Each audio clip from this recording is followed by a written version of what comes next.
लद्दाख के सोनम वांगचुक, जिन्हें शिक्षा का कभी सुधारक कहा गया, जिन्होंने दुनिया को ग्लेशियर बचाने का रास्ता दिखाया, जिनके जीवन ने आमिर खान की 3 इडियट्स को हाईली इंस्पायर्ड किया, आज देश में सवाल उठ रहा है, क्या वो हीरो हैं या फिर विलेन?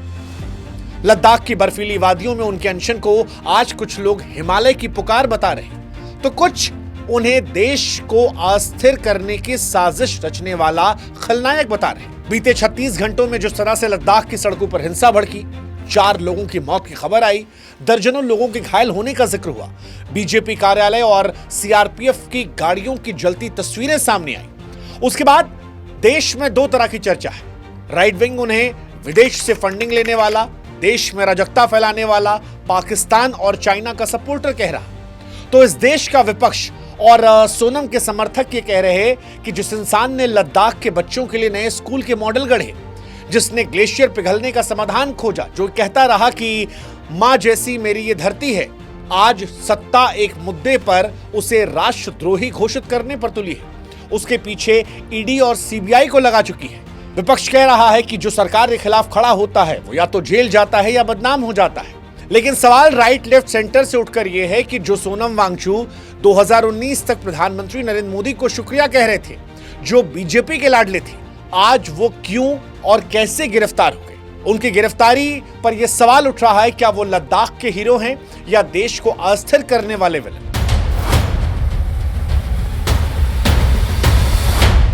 क्या उन्होंने वाकई में विदेश से पैसा लेकर भारत में नेपाल, श्रीलंका जैसा दंगा करवाने की कोशिश की, या फिर सत्ता से लद्दाख के हक की लड़ाई लड़ने के लिए अब जेल का सफर तय किया है? सवाल यह भी कि वो लद्दाख जो हिमालय की गोद में बसा है, प्राचीन बौद्ध मठ जहां शांति का संदेश देते हैं, आज वहां क्यों, कैसे, किस लिए गाजा या मिडिल ईस्ट जैसी तस्वीरें निकल कर आ रही है? और आज इस वीडियो में बड़ी ईमानदारी से हम कोशिश करेंगे इन सारे सवालों का जवाब देने की। लेकिन हमारी गुजारिश आपसे भी है कि आप हमारे व्हाट्सएप चैनल पर जरूर जुड़ें, ताकि हमारा आपका रिश्ता और मजबूत हो और ये वीडियोस आप तक जल्दी पहुंच जाएं। लिंक हमने डिस्क्रिप्शन में और कमेंट सेक्शन में रखे हैं। अब शुरू से शुरू करते हैं लद्दाख की कहानी, क्योंकि लद्दाख शांति से लेकर हिंसा तक का सफर तय कर चुका है। लद्दाख वो जगह है जिसे आप लिटिल तिब्बत भी कहते हैं। हिमालय की गोद में बसा एक इलाका जहां पर ऊंचे ऊंचे पहाड़ हैं, नीला आसमान है, बौद्ध मठ जो है वो पर्यटकों को बुलाते हैं। यहाँ पर 97% आबादी जो है वो आदिवासियों की है। बोडो, मुस्लिम, चेंबा जैसे समुदाय हैं। 2019 से पहले ये इलाका जम्मू कश्मीर का हिस्सा था, जहां पर आर्टिकल 370 और 35A ने स्थानीय लोगों को जमीन और नौकरियों पर अधिकार दिए थे। लेकिन फिर 5 अगस्त साल 2019 को जब आर्टिकल 370 हटा, तब लद्दाख को यूनियन टेरिटरी बना दिया गया, बिना विधानसभा की। शुरू में लोगों ने इसका स्वागत किया। खुद सोनम वांगचुक ने ट्वीट करके प्रधानमंत्री नरेंद्र मोदी को उस दौर में धन्यवाद किया था और लिखा था कि थैंक यू मोदी जी, लद्दाख का 30 साल पुराना सपना हुआ। लेकिन फिर यह खुशी बहुत लंबी नहीं रह पाई। यूनियन टेरिटरी बनने के बाद स्थानीय लोगों का यह कहना था कि दिल्ली से दूरियां जो है वो बढ़ गई हैं। वादे बहुत सारे हुए, विकास के, नौकरियों के, पर्यावरण के संरक्षण के, लेकिन हकीकत उल्टी है। आरोप लगा कि बेरोजगारी बढ़ती जा रही है। राष्ट्रीय बेरोजगारी दर जो है वो 13.4 है, जबकि लद्दाख में ये 26.5 है। बाहरी लोग नौकरियां और जमीन हथिया रहे हैं। बड़े सोलर और विंड प्रोजेक्ट की बातें चरगाहों और चरवाहों की जिंदगी खतरे में डाल रही है। और इसी के बाद एलएबी और केडीए ने 2019 से शांतिपूर्ण मार्च, धरने और बातचीत की शुरुआत करी, लेकिन सरकार ने तब इन बातों को टाल दिया। 2025 में धैर्य का बांध जो था वो टूट गया। 10 सितंबर को सोनम वांगचुक ने लेह के शहीद चौराहे पर अनशन शुरू कर दिया। उनके साथ 30 से ज्यादा लोग थे, जिसमें बुजुर्ग, महिलाएं, युवा, और मांग वही 4 पुरानी: राज्य का दर्जा, छठी अनुसूची, लोकल नौकरियों के लिए पीएससी और संसद में ज्यादा रिप्रेजेंटेशन। अनशन के पहले 14 दिन शांत रहते हैं। 21 सितंबर को गृह मंत्रालय ने बातचीत की पेशकश भी की। हालांकि गृह मंत्रालय की तरफ से शर्त रखी गई कि राज्यता और छठी अनुसूची पर चर्चा नहीं की जाएगी। इसके बाद 23 सितंबर को 2 बुजुर्ग अनशनकारी, जिनकी उम्र 72 साल 62 साल थी, वो बेहोश हुए, अस्पताल ले जाया गया और यहीं से मामला गड़बड़ हो गया। ये खबर युवाओं में आग की तरह फैली। शांतिपूर्ण विरोध प्रदर्शन की जगह पर फिर हिंसक प्रदर्शन होने लगे। 24 तारीख को हिंसा का काला दिन आया, जहां पर एलएबी की यूथ विंग ने लेह में शटडाउन बुलाया, करगिल में केडीए ने समर्थन दिया और उसके बाद फिर बीजेपी कार्यालय, सीआरपीएफ की वैन, लेह हिल काउंसिल की इमारत में आग लगा दी गई। पुलिस ने आंसू गैस और गोलियां चलाई। नतीजा ये रहा कि 4 लोगों की मौत हुई और 80 घायल हुए, जिनमें कई सुरक्षाकर्मी थे। इस घटना के बाद सोनम वांगचुक कहते हैं कि हिंसा हमारा रास्ता नहीं था और इसी के चलते उन्होंने अनशन तोड़ा, ट्वीट किया कि यह सब बंद कर दिया जाए। लेकिन यहीं पर सोनम वांगचुक हीरो से विलन का सफर सरकार की नजर में तय कर लेते हैं। कैसे, वो बताएंगे। उससे पहले आपको बताते हैं सोनम वांगचुक कौन है। सोनम वांगचुक कोई साधारण व्यक्ति नहीं है। लद्दाख के एक छोटे गांव में जन्मे, IIT बॉम्बे से इंजीनियरिंग की, उसके बाद SECMOL student educational and cultural movement of Ladakh की शुरुआत की, जो सोलर एनर्जी पर चलता है, दूर दराज के बच्चों को मॉडर्न शिक्षा देता है। उनका आइस स्टूपा प्रोजेक्ट, जो बर्फ के टावर को गर्मियों में पानी देते हैं, दुनिया भर में मिसाल बन गया। 2019 में बॉयकॉट चाइना कैंपेन में भी उन्होंने समर्थन किया था, लेकिन आज वो सरकार की नजर में साजिश करता है। हालांकि सोनम वांगचुक कहना है कि उन्हें बलि का बकरा बनाया जा रहा है। गिरफ्तारी के पहले उनका एक स्टेटमेंट भी सामने आया, जिसमें कहा गया कि जानबूझकर उन्हें फंसाया गया, उनकी मांगों को साइड कर दिया गया। उनकी जो मांग है वो लोकतांत्रिक संवैधानिक है और सरकार की ओर से उनका ये मानना है कि आवाज दबाने की कोशिश की जा रही है। सोनम बार बार कहते हैं कि उनकी गिरफ्तारी से स्थिति बिगड़ेगी, जनता के गुस्से को भड़काया जाएगा, जनता गुस्सा इससे भड़केगा। हालांकि अब उनकी गिरफ्तारी हो चुकी है, ऐसी खबरें सोशल मीडिया पर आ चुकी है। सोनम वांगचुक के योगदान की अगर बात की जाए तो जो हमने आपको पहले ही बताया, SECMOL, सोनम ने student educational cultural movement of Ladakh के जरिए हजारों बच्चों को शिक्षा दी है। ये संस्था लद्दाख के ग्रामीण बच्चों के लिए वैकल्पिक शिक्षा का एक मॉडल बन चुकी है। सोनम की आइस स्टूपा परियोजना ने भी लद्दाख में जल संकट को हल करने में महत्वपूर्ण भूमिका निभाई। ये तकनीक ग्लेशियर के पिघलने से होने वाले पानी के नुकसान को कम करती है और सूखे मौसम में खेती के लिए पानी लाती है। सोनम पर विदेशी फंडिंग के जो आरोप लगे, उसमें भी सोनम का तर्क था कि ये गैर कानूनी नहीं था, लेकिन आंदोलन को लेकर उन पर आरोप लगे हैं और आरोप कई सारे और सरकार की तरफ से लगाए गए। मसलन सबसे बड़ा आरोप जो लगा वो ये लगा, जो गृह मंत्रालय ने कहा कि सोनम ने अपने भाषणों में नेपाल के जिन्सी विद्रोह, अरब स्प्रिंग और बांग्लादेश जैसे उदाहरण दिए, जो युवाओं को उकसाने वाले थे। सोनम का एक वीडियो भी वायरल हो रहा है, जहां पर वो मास्क पहनने की सलाह दे रहे थे ठंड के लिए। हालांकि इसे हिंसा छिपाने का मास्क बताया गया। फिर एक और वीडियो आया जिसमें कहा गया अगर चीन आए तो हम रास्ता दिखाएंगे, इसे देशद्रोह से जोड़ दिया गया। इसके अलावा सोनम वांगचुक पर आरोप लगा FCRA के उल्लंघन का। 25 सितंबर को उनका FCRA का लाइसेंस रद्द कर दिया गया और कहा गया कि सोनम ने खुद 3.5 लाख रुपए FCRA खाते में जमा किए थे, जो नियमों के खिलाफ है। इसके अलावा स्वीडिश संगठन से 4.93 लाख राष्ट्रीय संप्रभुता पर जागरूकता के लिए गए, जो नहीं लेने चाहिए थे। 2020-21 में दान गलती से FCRA खाते में गया। ऐसे बहुत सारे आरोप उन पर लग रहे हैं कि पारदर्शिता नहीं निकल कर आई।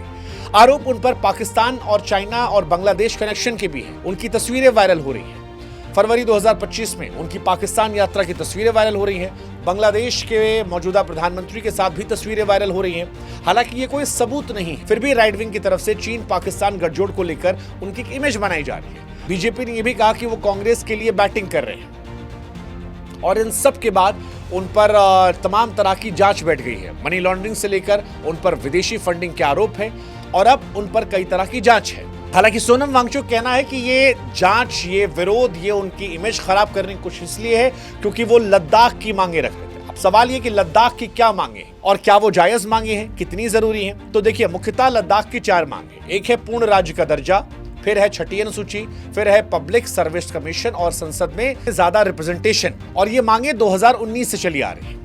दरअसल लद्दाख की 97% आबादी के लिए अस्तित्व का सवाल है। ये लोग अपनी जमीन, संस्कृति, भाषा, चरवाही जीवन शैली बचाना चाहते हैं। 2019 में आर्टिकल 370 हटने के बाद और यूनियन टेरिटरी बनने के बाद से ये मांगे उठी हैं। अब सवाल ये कि पूर्ण राज्य का दर्जा वो क्यों मांग रहे हैं, क्या इसके पीछे वजह है? तो यूनियन टेरिटरी जैसे दिल्ली में शासन होता है, इससे स्थानीय मुद्दे जिसमें पर्यावरण, नौकरी, संस्कृति पर नियंत्रण नहीं रहता।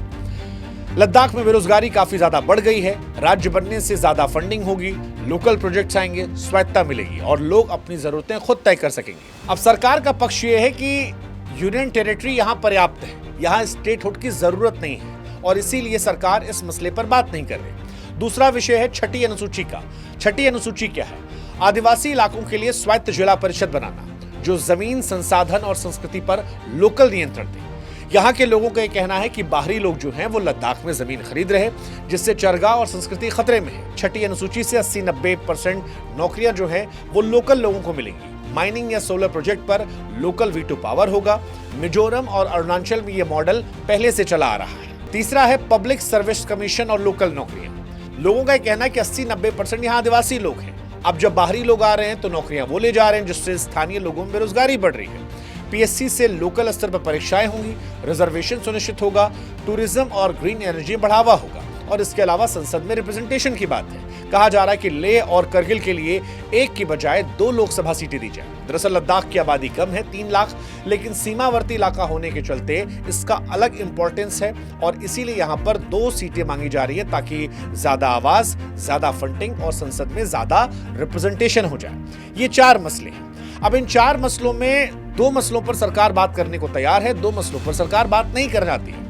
लेकिन लद्दाख क्योंकि चीन और पाकिस्तान की सीमा के पास है, रणनीतिक और पर्यावरणीय दृष्टिकोण से बड़ा संवेदनशील इलाका है, इसलिए जगह बड़ी महत्वपूर्ण हो जाती है। पर सरकार सिर्फ पीएससी और लोकसभा सीटों पर बात करने के लिए तैयार है। वो राज्यता और छठी अनुसूची को ठुकराना चाहती है और इसीलिए इस प्रोटेस्ट में लगातार जो विरोध बढ़ रहा है वो उसकी वजह से है। लेकिन अब सोनम वांगचुक गिरफ्तार हो चुके हैं। सवाल ये भी है कि सोनम वांगचुक हीरो हैं या फिर विलेन।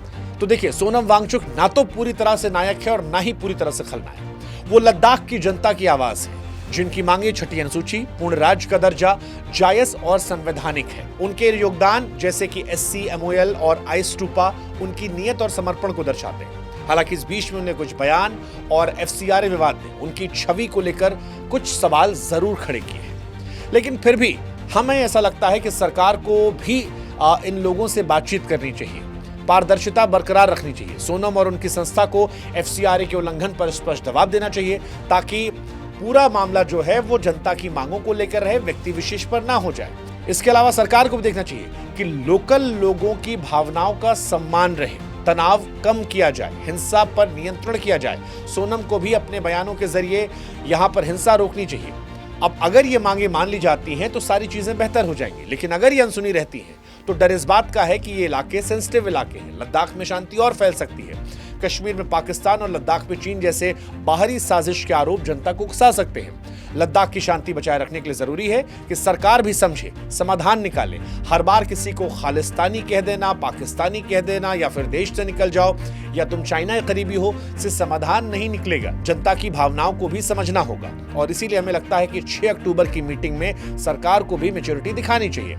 लद्दाख की आवाज को दबाने की बजाय उसे सुनना चाहिए। संवैधानिक ढांचे में समाधान निकालना ही एकमात्र रास्ता है। हालांकि सोनम और उनकी टीम को भी समझना चाहिए कि हिंसा गलत थी। हिंसा के लिए अगर उकसाया जानबूझ कर गया तो वो गलत था।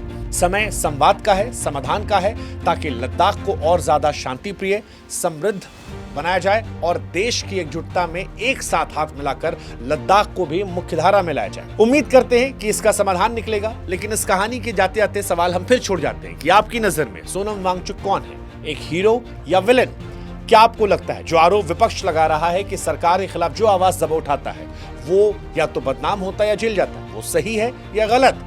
और क्या सोनम वांगचुक ने वाकई में कुछ ऐसा किया है जो डरने परेशान होने वाली चीज है? खासतौर पर नेपाल के जिंजियों को लेकर जो उनका स्टेटमेंट था, क्या उसी वजह से हिंसा भड़की? इन तीनों सवालों को लेकर आप क्या सोचते हैं, हमें कमेंट सेक्शन में जरूर बताइएगा। जाते जाते फिर कह रहे हैं कि हमारे व्हाट्सएप चैनल को सब्सक्राइब कीजिएगा ताकि भविष्य में हमारे वीडियोज आप तक और जल्दी पहुंच सकें। बाकी आप जहां से भी हैं, कुछ भी कीजिए, एक नीतियों का समर्थन कीजिए, नेता का नहीं, और दूसरा ये मेक श्योर कीजिए कि देश की अखंडता, एकता बरकरार रहे। हम सब साथ मिलकर देश में योगदान दें। विरोध रखें, लेकिन विरोध देश विरोध में ना जाए, इसका भी ध्यान रखें। जय हिंद, जय भारत, जय लद्दाख।